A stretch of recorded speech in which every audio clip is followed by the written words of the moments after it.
Why don't we just start with what is product-led growth? Give us a quick summary.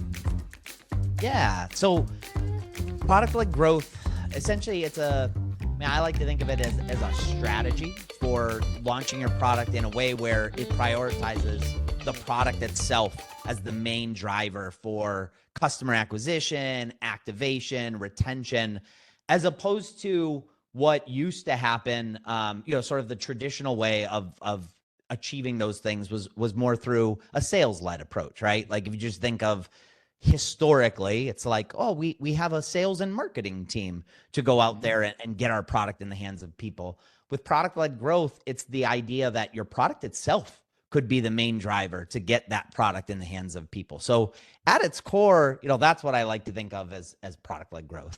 Putting the product at the center there. And I think in addition, the customer of that product is then the center of the product experience and how you think about that, right?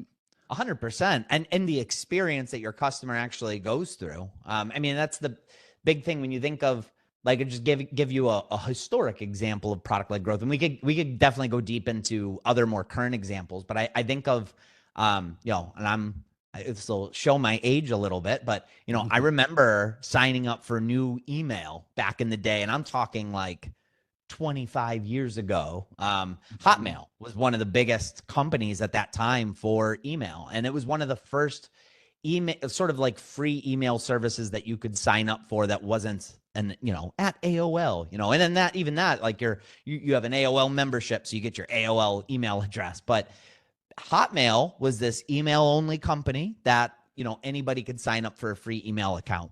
And what would happen is that, when I would get an email from somebody using a Hotmail account, at the very bottom of their email, they didn't put it there. Hotmail, had it embedded right in there where it says, like, I got this. I don't remember exactly what it said, but it was like, I got this cool free email from hotmail.com.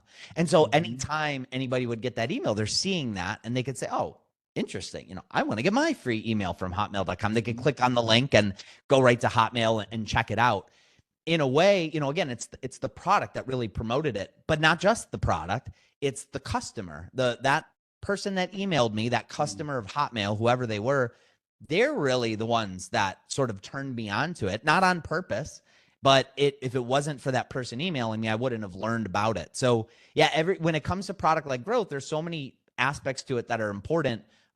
The product itself, but also the experience that customers have with that product makes a big impact on how word is spread and how it sort of, how that product promotes itself. The customers really are the ones that are helping do that in many ways anyways. Before we get into how this impacts product design and stuff like that, talk a little bit about why people are considering doing this instead of having a sales team, that traditional approach you mentioned. Why are people trying this approach of growing through their product? Yeah, I think, there's a number of reasons for it. And I also want to make sure that it's important to note that a product-led approach doesn't mean that you have to exclusively acquire customers through your product. Many product-led growth teams, they still have extensions of sales and marketing. And so it's not an either or. It can definitely be an and. But, I think in many ways, people have especially recently, started to favor product-led growth models for a few reasons. I think the cost of, a sales-led approach can be very high. When you're actually hiring a sales team and marketing team and you're putting a lot of money into these marketing efforts, trade shows and, big marketing campaigns and all that costs money. And so especially at early stage companies, people are trying to figure out how can we get the word out about our product and how can the product sell itself in a way that doesn't necessarily have to cost all the money that a sales and marketing led approach can cost. So for some companies, they start with building a product led approach into their product for that very reason. It's almost it's an economics question for them. For others, I think it's just trying to uncover every single way that people can find your product. So even if you already have a sales and marketing led approach, it's, well, okay, this is great, but we want to grow.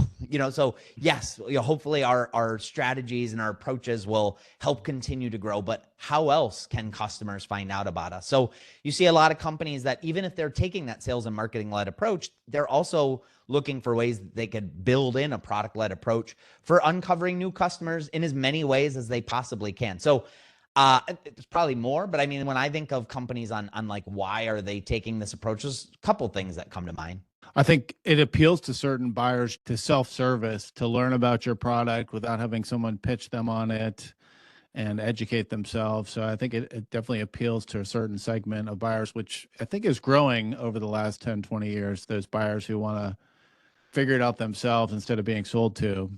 Yeah, it's a good point. I mean, some would make the argument that if you're doing it the right way, I mean, and that's important, like making sure that you are doing it right. But if you're doing it the right way, a product-led approach to building product creates an overall better experience for your customers and your users. For that reason, it lets them experience the product.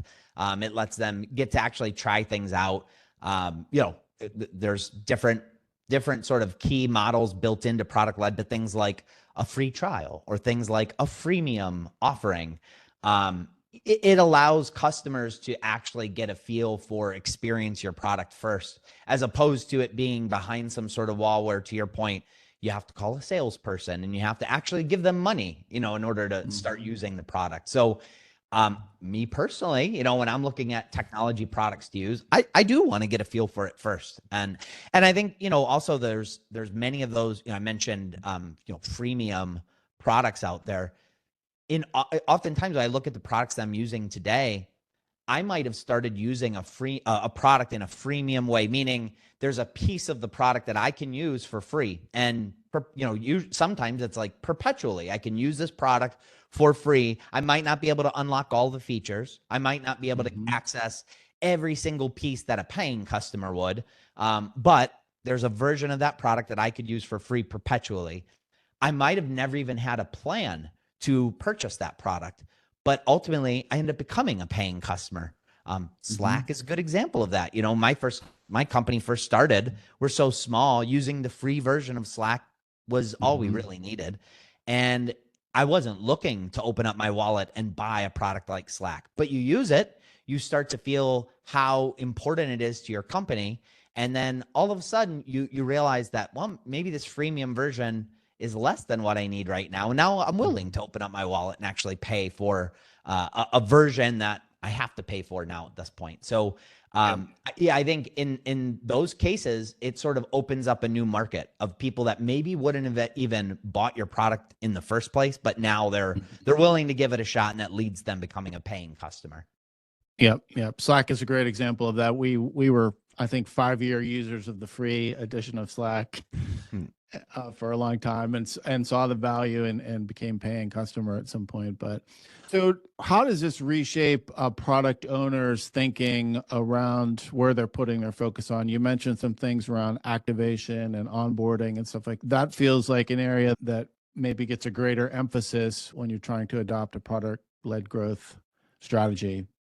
Yeah, I mean, I think that there's a few. So once you start to consider product led for your own product, as a product person, there's probably a few new things that now you care about that maybe, not to say you didn't care about it before, but it becomes even more important. There's different metrics you might be tracking. So yeah, like things like activation and retention, those are especially important. Like you just think of products that are using whether it's a free trial approach or a freemium approach. Now we want to know, like, how many people signed up for the product for a free version, but now how many people kind of transfer over and become paying customers once that free version ends? Or same with freemium, how many freemium customers do we have? But now what are the metrics in place that they transfer over to being a paying customer? So in one aspect, it is different metrics that maybe you're paying attention to and tracking that are really important that you might not have been tracking as much, or put at least might not have put a higher level of importance on before. But also the design and the user experience of the product itself now too. We talked before about, like, again, just using that Hotmail example. That's one small way that product led is sort of embedded into that product. But thinking of, okay, how else can we build are there any sort of viral features that we can build into our products? Are there any pieces of our product that are very shareable or can be shareable? As an example, I used to work for a company where we ran fitness challenges. And so we had a device ourselves, but we created software where a company could run a fitness challenge internally and people could use their own devices, whether they had Fitbit or Garmin or Apple Watch or whatever it might be. And there's leaderboards and things like that. But, that's internal. So that's like you sell it to a company starts using that. But if we were taking a product and this is, years ago, was it a decade ago? I don't know, long time ago. If we were taking a product-led approach and it was more focused on consumers, might we create a free version where that leaderboard is open to people that aren't in our company? We could create a leaderboard with friends, and now once a friend sees that leaderboard, all of a sudden that product is being promoted to them. So as a product person, you now are thinking about features and thinking about ways to build and manage the product that are important for product-led growth. How can these features be shared? How can they be more viral? So those are a couple of examples that come to mind. But I think there's a number of ways where once it's product-led, again, things change. Just what's important to you changes. What you're actually measuring changes. Yeah. That the viral features is a great example of how that mindset might change how you're thinking about your product.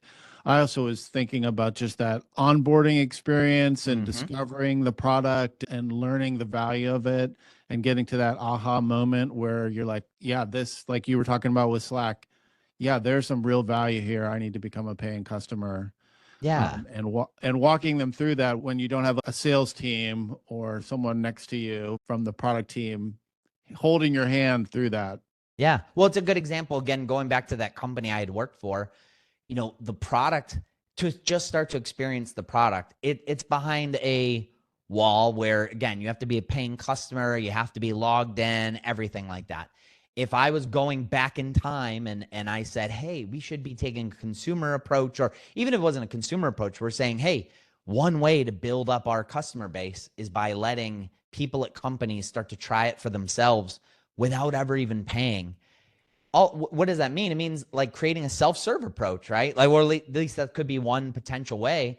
And that's not so easy, right? To create that onboarding experience and self-serve experience where people could start to understand what your product is. I mean, gosh, communicating what your product is alone is a challenge enough. But to then go through that onboarding process quickly and start using the product all on their own without ever talking to somebody, to your point, it's a big challenge. So yeah, for a product person, that in itself could be the entire focus of a product manager. But I will say, for product-led companies, it doesn't necessarily, and especially when you're talking about self-serve, it doesn't mean that humans aren't involved. I think the other big thing that companies realize, sometimes maybe too late, but that is really important, is the customer success side of things. And, how do you, especially once somebody starts using it as a free trial or freemium, do they have access to people that they can turn to help them along through that experience? So you're starting to see a lot of product-led companies invest pretty heavily in customer success. And, that's an investment to make, but they want to be able to do everything they can to improve those conversion rates from freemium customer to paid customer to free trial user to actually paying user. So I think it's another thing. It's another thing we see pop up. Yeah. So if a company has not had a product-led growth mindset to this point, they're hearing about this, they're intrigued by it, how would you suggest, where do they start?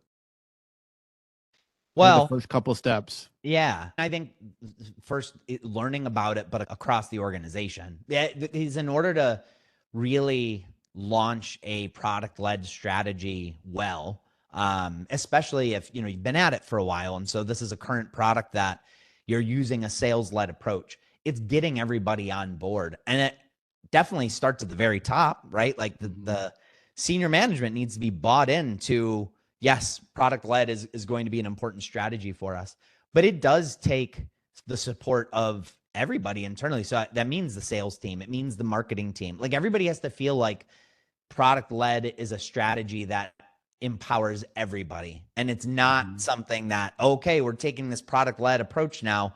What does that mean for me as a salesperson, as a sales leader? Is this going to affect my commissions? Like, everybody has to be on board.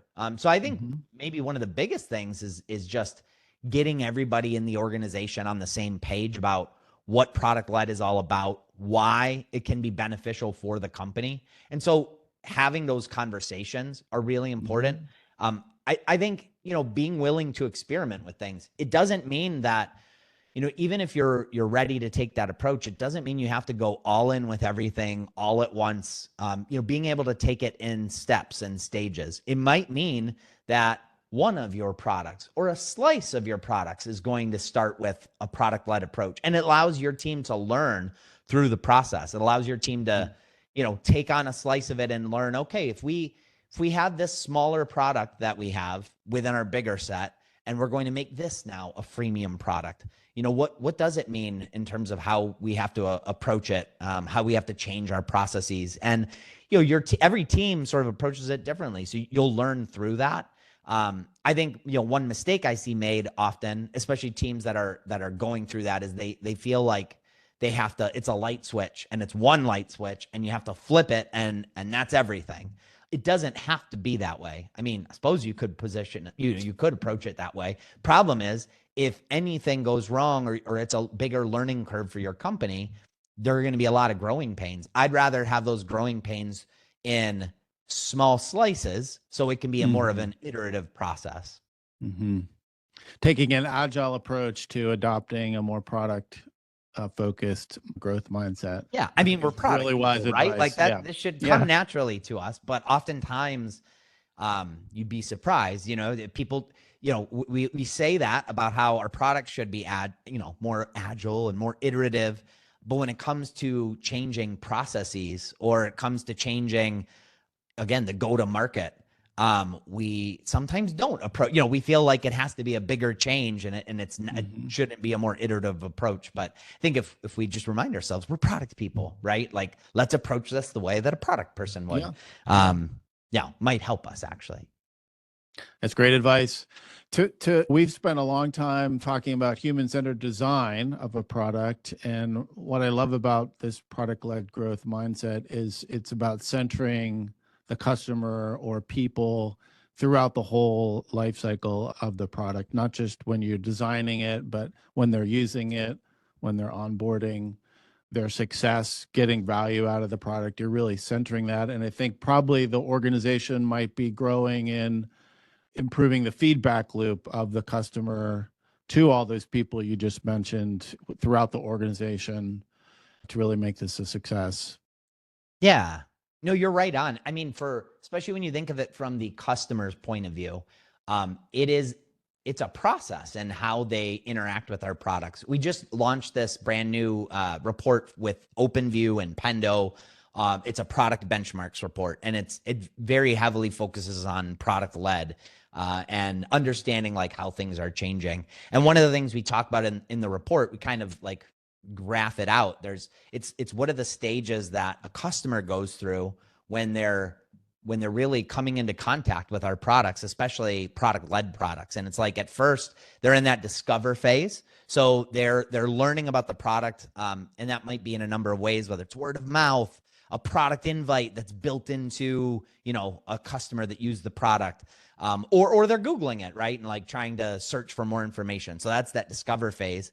But then there's the start phase. So they see potential value in the product, and they decide, okay, let me try it out. Let me sign up. And then there's activate. Like, they realize that there is value in what they were promised, and now their usage is starting to grow into more of a habit, and they're actually I think of, again, my relationship with Slack, right? Like I saw that value, I started using it, and then it's just like built into my everyday work life. And then they convert. So this would be like when you're actually taking that next step and becoming a paying customer. So now we've moved along from, it's built in my everyday life from a free trial, but I need more. I need more of what it's offering. So it's at that convert. And then there's the scale, like the user deepens the relationship. There's more use cases. They've invited their team. They're growing their usage. You see this with a lot of product-led products too, especially on the B2B side. They make it available for one person of the team to start to use and start to get value of. And just getting that one person on board, and by the way, that person probably brought themselves on board. I signed up for Slack all on my own. And I'm in a small company now, but I think of when I was in a bigger company, I was the first person that signed up for Slack and started using it. But then other team members came on board. And so that's the scale part of it too. So yeah, for as far as how customers are interacting with our products, it's not just a one-time thing. It's like more of a journey that we're taking them on. Snagging those early adopters and getting them in with the pro version of your product, and then getting the team to use it. That is a very common pattern I've seen too.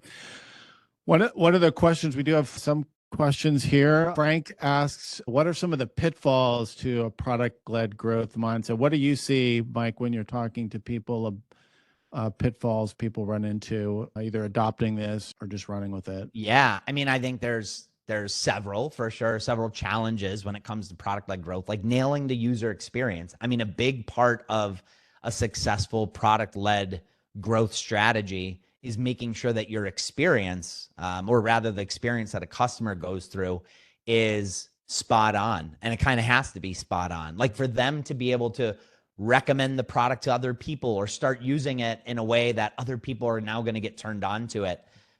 For those viral hooks to be built into the product, like you have to do it the right way. And so it's easy to say, build viral hooks into your product, but to actually do it right is a whole nother thing. So just getting that user experience right is one piece. You mentioned onboarding before, and I think that that's a big challenge as well, because onboarding, it's a critical part of a PLG strategy, helping users sort of get to that aha moment as quickly as possible. And if that onboarding process, like you could have a great product, but if that onboarding process is clunky, or if it's just, it's not what customers need it to be, they may never even get to the product. So I do think the onboarding process for a lot of companies sort of stops customers in their tracks because it's not what it needs to be. And that could be a big challenge, sort of forgetting about how important that onboarding process really is. I think also just like figuring out the right product-led growth strategy, which one for your particular product is the right one. I think two that are very common, it's like we have a freemium model or it's a free trial model, free, that they sound similar, but it's like freemium. There's a product that people can use and use perpetually without ever having to pay anything. And you might never pay anything depending on your use of it. Free trial, it's like, no, you're going to use the full baked out product we offer, but only for 30 days or only for 60 days or a week or whatever it might be. And then you're going to have to make the decision to pay. Well, choosing which one is right for you, and I think that that's like I don't think that there's an across the board answer to say like, oh, if you use a SaaS product, it should be freemium. But if you use this kind of product, it should be free trial. I think that's something that like companies have to experiment and understand like what's right for them. And that's a big challenge, like just figuring out what the right model is. Sometimes people choose one and it doesn't go the way that they want it to go. And they say, oh, you know what? Product led just isn't for us. It's not, let's go back to the sales. Let's hire those salespeople again. No, you shouldn't have let them go in the first place. But that might not necessarily be the case. It might mean that for your particular product, the freemium way was the way to go. So I think that's a big thing. Maybe there are a number of other challenges for sure. You probably add a few, but I also think like having the right metrics in place.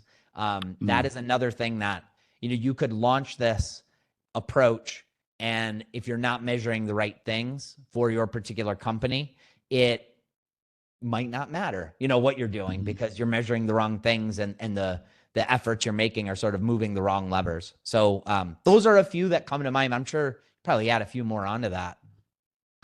Yeah, I was thinking of the product telemetry and how you take your best first guess of what things to track about user behavior, but you have to take an agile approach over the lifetime of the product to tweak those and change them, and to really capture those activation events or times when people are really engaging or being viral. And I've seen that takes a while to figure out what you need to track. Yeah. And then how do you report on that and who needs to see that and so forth. So Yeah, does take some it's a work. really good point. Like things take time. I mean, it's probably true with anything. Like it's not just for product led, but understanding that like once you move to this process, and I'm thinking especially for companies that had more of a traditional sales led approach before, and they're making this big shift, as opposed to companies that are starting fresh with a product led model from the very beginning. But it will probably take a lot of time to sort of fine tune everything to where it feels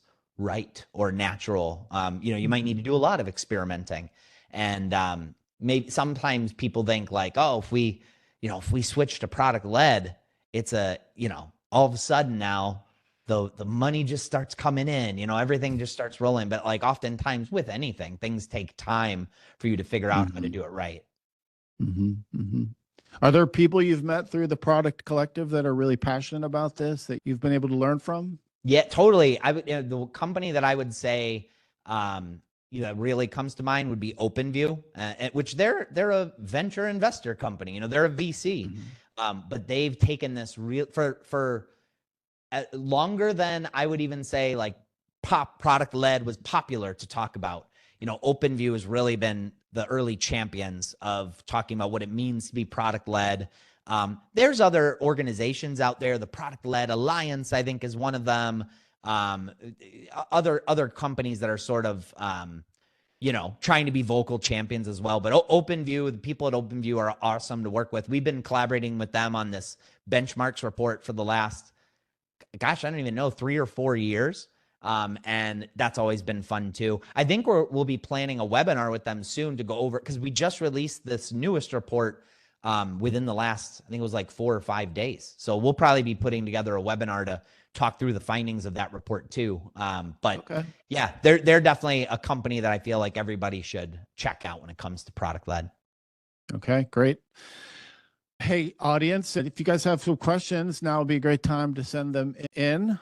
Mike and I will try to tackle a few of your questions about product-led growth. Thank you, Frank. Frank was, in addition to asking about pitfalls, he was pointing out that some of those viral features that you might add, you have to be sensitive to. Could they be a turnoff to some people? And being sensitive to that as you consider what you add. Yeah.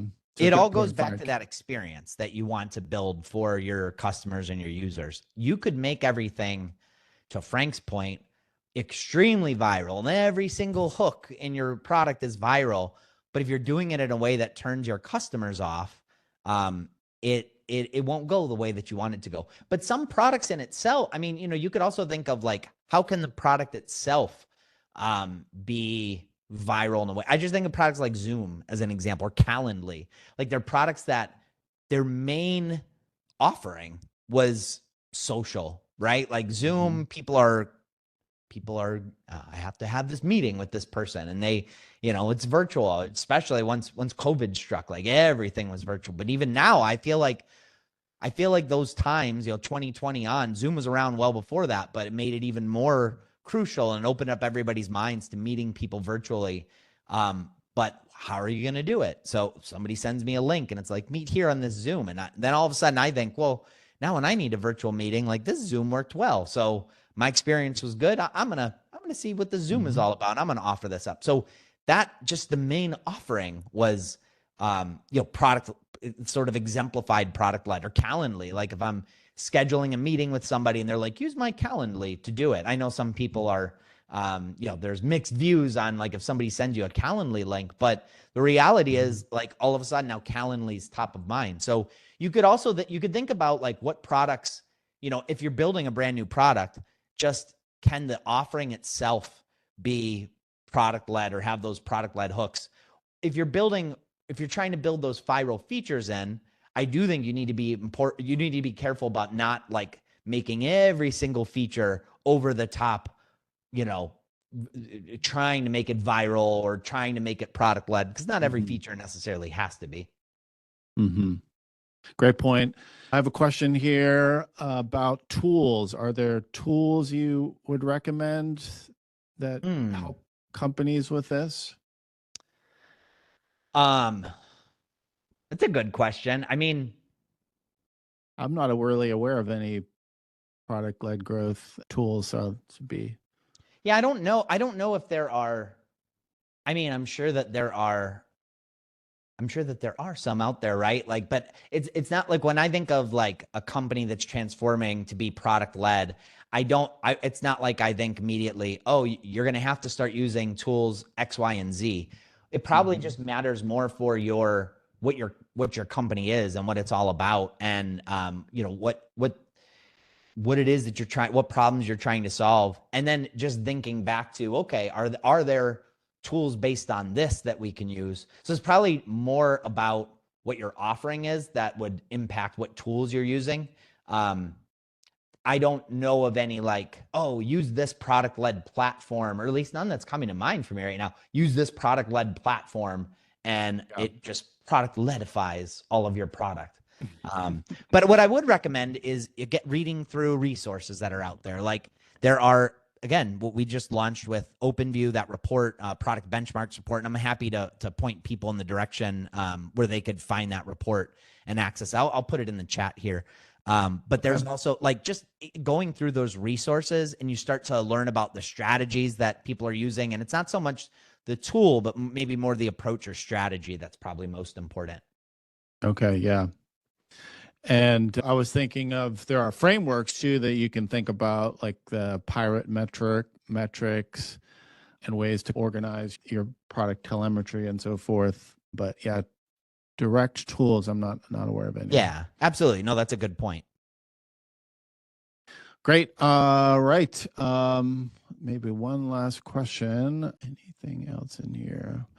Any success stories that you would have of a company who adopted a product-led growth and you saw that trajectory from maybe not having that before to that maybe more direct personal story of someone you know? Or That's an let me interesting one. Yeah, like for companies that have taken more of that sales-led approach in the past and then built it in. Well, I think of companies that um like some of those companies you referenced earlier, they are more like the Zoom and the Calendly and even the Hotmail, Slack. Like these are companies that sort of started with product led right out of the gate. Um, Mhm. but I do think that I'm trying to think of companies that have, I just know from even from my own personal experiences, like that company I had talked about before.